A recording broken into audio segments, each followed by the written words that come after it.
Rakan-rakan sekalian, apa kabar? Sebelum video hari ini bermula, saya ingin bertanya kepada semua rakan yang sedang menonton. Adakah Anda juga sering melihat dokter dan pakar menasihati kita dengan bersungguh-sungguh di televisyen dan surat kabar? Untuk hidup kita mesti bergerak, kita seolah-olah sangat mempercayainya. Terutamanya kita, rakan-rakan yang berusia pertengahan dan tua, yang paling takut adalah duduk terlalu lama, paling takut adalah 3 serangkai tekanan darah tinggi, gula darah tinggi, kolesterol tinggi, dan paling takut adalah pembekuan darah yang menakutkan di dalam saluran darah kita, bukan? Kita selalu berpikir, asalkan saya bergerak, setiap hari saya berjalan di taman, berlari, berbasikal, saya sedang melangkarkan saluran darah saya sedang menjauhi stroke dan serangan jantung. Tetapi rakan-rakan sekalian, jika hari ini saya memberitahu Anda bahwa azimat penyelamat nyawa yang kita yakini ini mungkin kita telah salah arah. Jika hari ini saya memberitahu Anda bahwa sesetengah senaman yang kita sangka semakin dibuat semakin sehat, bukan sahaja tidak melangkarkan saluran darah Anda, malah sedang mempercepatkan pembentukan darah beku Anda. Adakah Anda percaya? Rakan-rakan, ini bukanlah kata-kata untuk menakut-nakutkan. Dalam video hari ini, saya akan menjadi seorang detektif kesehatan, mendedahkan secara terperinci rahasia yang paling berkanggah dan paling membawa maut di sebalik tabiat senaman kita. Saya akan kongsi dahulu satu kisah yang sangat benar dan mengejutkan yang berlaku di sekeliling kita. Ada seorang pakcik bernama Encik Tan, seorang pemandu taksi. Beliau pada masa mudanya adalah seorang atlet, jadi asas fizikalnya sangat baik. Walaupun sekarang setiap hari perlu memandu, beliau masih mengekalkan tabiat atletnya. Setiap hari, tanpa mengira hujan atau panas, beliau akan berlari sejauh 10 km. Baginya, ini adalah perkara biasa. Coba Anda pikirkan, orang seperti ini yang bersenam dan mempunyai asas yang baik, badannya pasti lebih sehat daripada kita yang hanya duduk di sofa setiap hari, bukan? Tetapi baru-baru ini Encik Tan mendapati entah kenapa beliau sering merasa sakit dan bengkak di kaki kirinya. Beliau menyangka ia adalah ketegangan otot karena memandu terlalu lama, jadi beliau pergi ke farmasi membeli obat untuk disapu. Tetapi ia langsung tidak berkesan. Dan apabila beliau membandingkan kedua-dua belah kakinya, barulah beliau terkejut mendapati kedua-dua kakinya semakin tidak sama. Kaki kirinya bengkak lebih besar daripada kaki kanannya. Kali ini Encik Tan benar-benar takut. Beliau segera ke hospital berdekatan untuk pemeriksaan ortopedik, namun hasilnya sangat mengejutkannya. Imbasan menunjukkan terdapat trombosis vena darah, beku di bahagian bawah kaki kirinya. Encik Tan terus tergamam. Beliau dengan heran bertanya kepada dokter, penyakit darah beku ini bukankah hanya dihidapi oleh mereka yang duduk lama dan tidak bergerak? Saya jelas sekali bersenam setiap hari, saya berlari 10 km setiap hari. Namun, selepas dokter memahami dengan teliti profesion dan pemakanannya, akhirnya terungkaplah kebenaran yang tidak kita sangka. Dokter memberitahunya, Encik Tan, masalah darah beku Anda ini mungkin berpunca daripada senaman berintensiti tinggi Anda itu. Rakan-rakan, apabila mendengar ini, adakah Anda juga seperti Encik Tan? Pikiran menjadi kosong? Kenapa? Kenapa senaman yang kita lakukan bersungguh-sungguh, yang kita sangka sebagai penawar, akhirnya menjadi racun? Dalam video hari ini, saya akan menjadi pakar penyakit kesehatan, mendedahkan secara terperinci rahasia kesehatan yang paling mengelirukan dan paling mudah kita abaikan mengenai darah, beku, dan senaman yang salah. Video hari ini mempunyai maklumat yang sangat padat. Saya sangat mengesyorkan Anda untuk menontonnya dengan sabar sehingga habis dan kongsikannya kepada semua rakan di sekeliling Anda yang suka bersenam atau yang duduk terlalu lama. Pertama, kita akan menggunakan analogi sungai yang Anda tidak akan lupakan seumur hidup untuk menerangkan dengan jelas bagaimana darah beku ini terbentuk. Di manakah sudut maut di badan kita yang paling disukainya untuk bersembunyi? Seterusnya, dan ini adalah bahagian yang paling penting, dan teras hari ini, kita akan mengenal pasti satu persatu 5 jenis senaman maut yang secara senyap-senyap memberi makan kepada darah beku. Saya akan memberitahu Anda dengan cara yang paling mudah difahami bagaimana, selangkah demi selangkah, di bawah penyamaran penjagaan kesehatan, kita mendorong diri kita ke pinggir tebing stroke dan embolisme pulmonari. Dan kita juga akan menganalisis secara terperinci kes Encik Tan untuk melihat jerangkap samar manakah yang telah dipijaknya sehingga senaman menjadi kecederaan. Lebih penting lagi, saya tidak akan hanya menakut-nakutkan Anda. Di akhir video, saya akan mengajar Anda satu set lengkap 3 peraturan emas pencegahan darah beku secara saintifik. Ini adalah satu harta karun yang dapat membantu kita bergerak dengan betul dan sihat tanpa takut menjadi tua. Mempelajarinya umpama mengupas seorang pakar pelancar saluran darah yang paling profesional untuk hidup kita. Jadi sila tonton dengan sabar hari ini dan bawa pulang kebijaksanaan penting yang menentukan sama ada separuh hayat kita akan berwarna-warni atau hitam putih. Sebelum masuk ke topik utama, jika Anda juga ingin belajar bagaimana untuk melindungi saluran darah kita yang berharga dengan cara yang paling bijak, sila klik butang langgan di bawah dan aktifkan lotion kecil. Dengan cara ini, kelas kesehatan kita tidak akan sesat.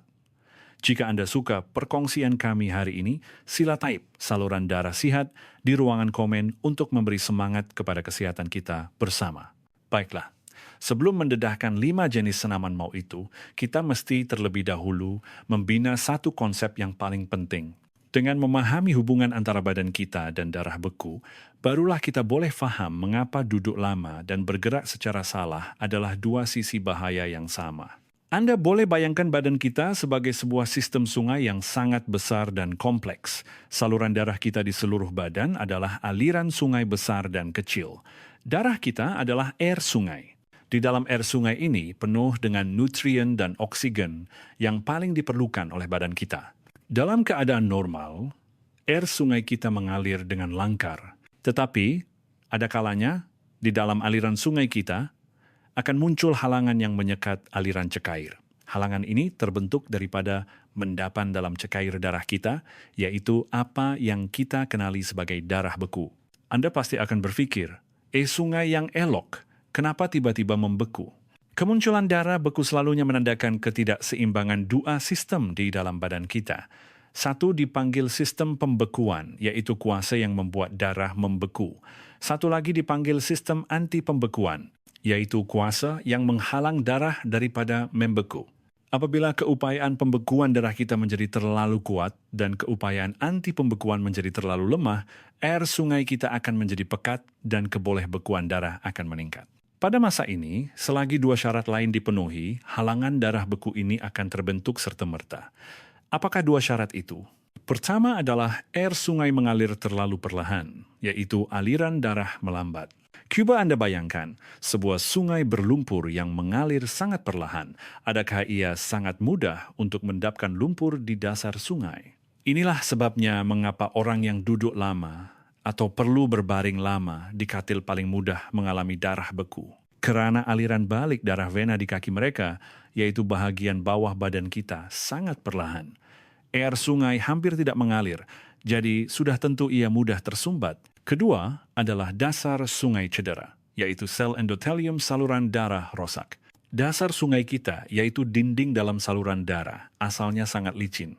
Tetapi jika kita, karena 3 serangkai, karena keradangan, atau karena senaman yang salah yang akan kita bincangkan sebentar lagi, mengikis dan merosakkannya, menjadikannya tidak rata, maka coba Anda fikirkan, apabila air berlumpur kita yang pekat, yaitu darah, mengalir melalui dasar sungai yang berlubang ini, adakah ia sangat mudah untuk tersangkut, kemudian berkumpul semakin besar, dan akhirnya membentuk satu halangan? Jadi, rakan-rakan, Anda lihat pembentukan darah beku adalah gabungan 3 syarat. Darah terlalu pekat, aliran darah terlalu perlahan, dan dinding saluran darah rosak. Walaupun halangan ini tidak menentu, ia juga mempunyai tempat bersarang kegemarannya. 3 tempat yang paling disukainya untuk bersembunyi adalah, pertama, di jantung, yaitu di atrium. Anda boleh bayangkannya sebagai takungan air pusat badan kita. Sebaik saja kita mengalami degupan jantung yang tidak teratur seperti fibrilasi atrium, takungan air kita tidak dapat mengepam dengan normal, air sungai kita tidak dapat masuk dan keluar dengan normal, dan darah akan berputar-putar dan bertakung di dalam atrium kita. Cuba Anda fikirkan apabila darah bertakung, adakah ia menyediakan peluang terbaik untuk darah beku terbentuk? Kedua, di otak. Ini selalunya adalah ketulan lumpur dari takungan jantung yang kita sebutkan tadi, yaitu darah beku, yang tiba-tiba terlepas menjadi objek hanyut mengikut aliran darah ke atas dan akhirnya tersangkut di aliran sungai sempit di otak kita, menyebabkan stroke iskemia akut. Ketiga, dan ini adalah watak utama dalam kes Encik Tan hari ini, adalah di kaki. Ini biasanya paling kerap berlaku di vena dalam di kaki. Ia adalah bahagian hilir sistem sungai badan kita, paling jauh dari pam pusat dan aliran air asalnya lebih perlahan, jadi ia sangat mudah untuk termendap. Ancaman darah beku ini terletak pada sifatnya yang senyap. Ia boleh berlaku pada hampir semua peringkat umur dan pada bila-bila masa. Seorang pakar kardiologi dari Hospital University pernah menunjukkan bahwa jika Anda mempunyai sejarah keluarga darah beku, tekanan darah yang tidak stabil untuk jangka masa panjang, menghidap kencing manis, merokok, duduk lama, atau sedang mengambil hormon, atau pernah mempunyai sejarah darah beku sebelum ini, Anda adalah sasaran kegemaran darah beku. Anda mesti sentiasa berwaspada dalam kehidupan seharian. Baiklah, setelah kita memahami proses yang menakutkan ini, sekarang timbul perkanggahan yang paling kritikal. Kita baru saja mengatakan bahwa duduk lama dan aliran darah yang terlalu perlahan adalah punca utama darah beku. Jadi bukankah kita hanya perlu bergerak? Kenapa? Kenapa Encik Tan di awal cerita, yang berlari 10 km setiap hari, yang sangat suka bergerak, akhirnya masih tersumbat? Rakan-rakan, inilah rahasia dalaman yang mengejutkan yang akan saya dedahkan untuk Anda hari ini. Bergerak adalah sangat penting. Senaman mempunyai kepentingan yang sangat besar dalam menggalakkan peredaran darah, mengurangkan mendapan sampah, dan menurunkan kelikatan darah. Tetapi ini tidak bermakna semua senaman mempunyai kesan yang sama. Terutamanya beberapa jenis senaman yang tidak sesuai berikut, ia mungkin mendatangkan lebih banyak mudarat daripada kebaikan dalam mencegah darah beku. Sekarang, mari kita kenal pasti satu persatu 5 jenis senaman maut yang sama sekali tidak boleh disentuh oleh kita warga emas. Jenis pertama adalah larian jarak jauh untuk tempo yang lama. Saya tidak merujuk kepada larian 20,30 minit di taman, tetapi larian berintensiti tinggi seperti yang dilakukan oleh Encik Tan yang bermula dari 10 km. Kenapa? Seperti Encik Tan, seorang yang berlatar belakangkan atlet, bagaimana beliau boleh dicederakan oleh kelebihannya sendiri? Di sebalik ini terdapat 3 perangkap maut. Perangkap pertama adalah beban jantung yang berlebihan. Larian jarak jauh memerlukan fungsi kardiopulmonari yang sangat tinggi. Anda boleh bayangkannya seperti kita, memaksa jantung kita, pam pusat ini, untuk beroperasi pada kelajuan yang sangat tinggi untuk tempo yang lama. Ini akan terus meningkatkan beban jantung kita, menyebabkan kadar denyutan jantung melonjak. Bagi kita warga emas yang saluran darahnya sudah mula menua, operasi ekstrem seperti ini sangat berbahaya. Perangkap kedua adalah kerusakan dinding saluran darah. Semasa berlari, sendi lutut kita perlu menanggung daya hentakan yang besar. Daya hentakan ini bukan sahaja akan haus pada rawan kita dan mempercepatkan penuaan, lebih penting lagi ia juga boleh meningkatkan risiko kerusakan dinding vena. Cuba Anda fikirkan, kita baru sahaja bercakap tentang kerusakan dasar sungai. Adakah darah beku sangat mudah untuk melekat? Perangkap ketiga, dan ini adalah titik yang paling kritikal, adalah dehidrasi. Apabila kita berlari untuk tempoh yang lama, untuk menyejukkan badan, kita akan banyak berpeluh. Apa yang kita keluarkan bukan sahaja peluh, tetapi juga air dari dalam air sungai kita. Apabila air sungai berkurangan, adakah kepekatan air sungai kita meningkat? Inilah yang kita panggil pemusatan darah, atau keadaan hiperkoagulasi darah. Sekarang kita lihat semula kes Encik Tan. Beliau telah melakukan 2 kesilapan maut. Pertama adalah latihan berintensiti tinggi, yang mungkin menyebabkan dinding saluran darahnya diambang kerusakan, dan pada masa yang sama, dehidrasi yang teruk. Kedua, sebagai seorang pemandu taksi, untuk mengurangkan kesulitan pergi ke tandas, beliau biasanya tidak biasa minum banyak air. Cuba Anda fikirkan, badan yang dehidrasi dan tidak mendapat air yang mencukupi, kelikatan air sanggenya sudah tentu akan bertambah teruk, dan akhirnya mencetuskan trombosis vena dalam. Jenis kedua adalah berbasikal untuk tempo yang lama. Berbasikal adalah salah satu senaman kegemaran ramai rakan warga emas kita kerana ia tidak mencederakan lutut. Tetapi jika Anda berbasikal selama 1 atau 2 jam sekaligus, Anda juga perlu berhati-hati. Kenapa? Pertama, senaman berbasikal akan terus mengekutkan otot bahagian bawah badan kita yang akan meningkatkan tekanan pada aliran balik vena. Kedua, dan ini adalah yang paling kritikal, punggung kita akan duduk lama di atas pelana. Tekanan ini akan menyebabkan peredaran darah di rongga pelvis kita terhalang. Anda boleh bayangkannya seperti kita menekan pipe air utama yang sepatutnya mengalir dari kaki kembali ke jantung. Akibatnya ialah darah bertakung di dalam vena kita. Aliran air tidak bergerak dan sudah tentu ia memburukkan lagi pembentukan darah beku. Saya mempunyai seorang kawan, Encik Lim.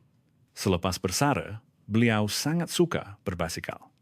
Beliau sering menyertai pasukan basikal untuk mencabar perjalanan jauh. Beliau merasakan ini adalah lengkana, tidak tuanya. Akibatnya, suatu kali selepas berbasikal lebih 10 jam, keesokan harinya kedua-dua betisnya bengkak dan sakit, pergelangan kakinya bengkak seperti pau. Pada mulanya beliau menyangka ia adalah keletihan otot dan akan pulih selepas beberapa hari berehat. Tidak disangka, selepas 3 hari bukan sahaja tidak surut, malah semakin sakit, malah berjalan pun sukar. Apabila berjumpa doktor melakukan imbasan ultrabunyi dan memberitahunya Encik Lim, ini adalah halangan aliran balik vena akibat tekanan jangka panjang. Jika Anda datang lewat sikit, mungkin darah beku itu sudah terlepas. Beliau menyangka sedang menjaga kesihatan, sebenarnya sedang menyeksa saluran darahnya. Jenis ketiga adalah mencangkung dalam dan lompat mencangkung yang berlebihan. Sekarang sangat populer dengan latihan kekuatan otot. Dikatakan bahwa warga emas paling takut kehilangan otot, jadi perlu banyak melatih kekuatan kaki. Tetapi apa sahaja yang berlebihan adalah tidak baik. Apabila kita melakukan pergerakan yang memerlukan letusan tenaga serta-merta seperti ini, ia akan meningkatkan tekanan pada vena di kaki kita dengan sangat ketara. Tekanan ini dalam jangka masa panjang sangat mudah menyebabkan kita mengalami vena varikos atau apa yang kita panggil urat timbul, malah boleh menyebabkan saluran darah pecah. Dan sebaik sahaja vena mengalami tekanan tinggi seperti ini, sel endotelium di dalamnya, dasar sungainya, sangat mudah rosak. Sebaik sahaja dasar sungai rosak, darah beku akan datang. Istri saya pernah pergi ke kelas senaman community.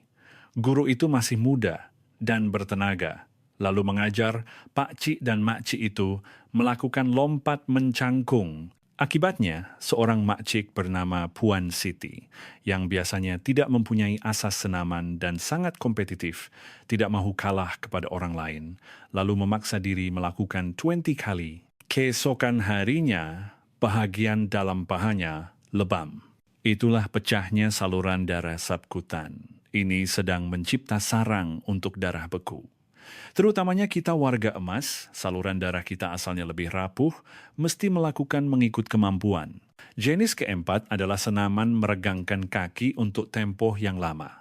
Ini sangat biasa kita lihat. Setiap pagi di komuniti, di taman, kita boleh melihat ramai pakcik dan makcik meletakkan kaki tinggi di atas pagar atau bangku dan menekan kaki dengan kuat untuk meregang. Walaupun dari sudut kesehatan, regangan sederhana boleh meregangkan otot kita.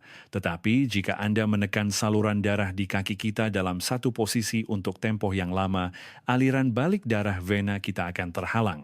Ini adalah prinsip yang sama seperti kita berbasikal dan menekan rongga pelvis. Pipe air ditekan, air tidak dapat mengalir, dan ia akan menyebabkan haus dan lusuh pada dinding saluran darah kita.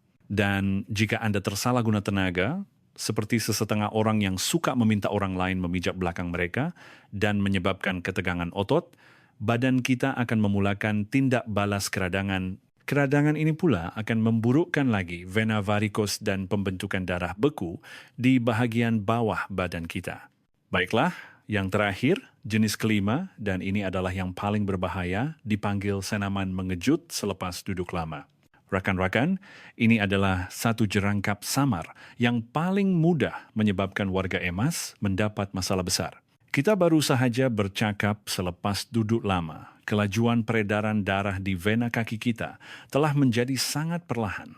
Pada masa ini kita langsung tidak tahu sama ada di dalam aliran sungai kita yang dalam. Sudah ada satu lumpur kecil yang lembut dan baru terbentuk, yaitu darah beku vena dalam yang sedang melekat di situ. Coba Anda pikirkan, pada masa ini Anda tiba-tiba insaf, berpikir, alahai, saya dah duduk terlalu lama, kena bangun bersenam, kemudian Anda tiba-tiba berdiri dan mula bersenam dengan kuat, berlari dan melompat. Apakah akibat buruk yang akan berlaku daripada pergerakan ini?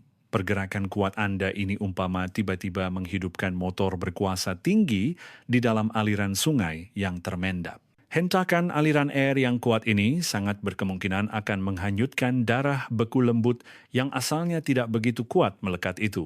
Sebaik sahaja ketulan lumpur ini terlepas, ia menjadi bom hanyut yang paling menakutkan di dalam badan kita. Ia akan mengikut aliran sungai kita ke atas.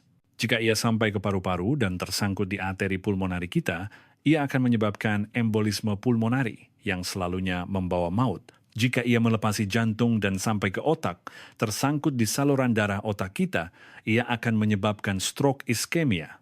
Kita sering melihat di berita, ada orang yang menaiki penerbangan jarak jauh selama lebih 10 jam, sebaik sahaja tiba di lapangan terbang, tergesa-gesa mengangkat bagasi yang berat, dan tiba-tiba rebah.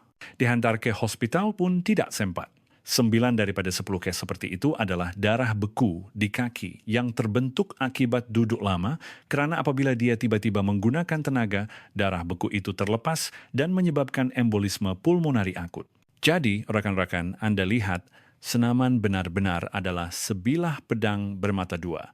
Tidak bergerak melihara darah beku, bergerak secara salah mencetuskan darah beku. Baiklah rekan-rekan, setelah bercakap panjang lebar mengenai senaman jerangkap samar, saya percaya Anda semua pasti sangat terasa. Jadi, apa yang harus kita lakukan? Adakah kita benar-benar tidak boleh bergerak lagi? Jangan bimbang, rekan-rekan.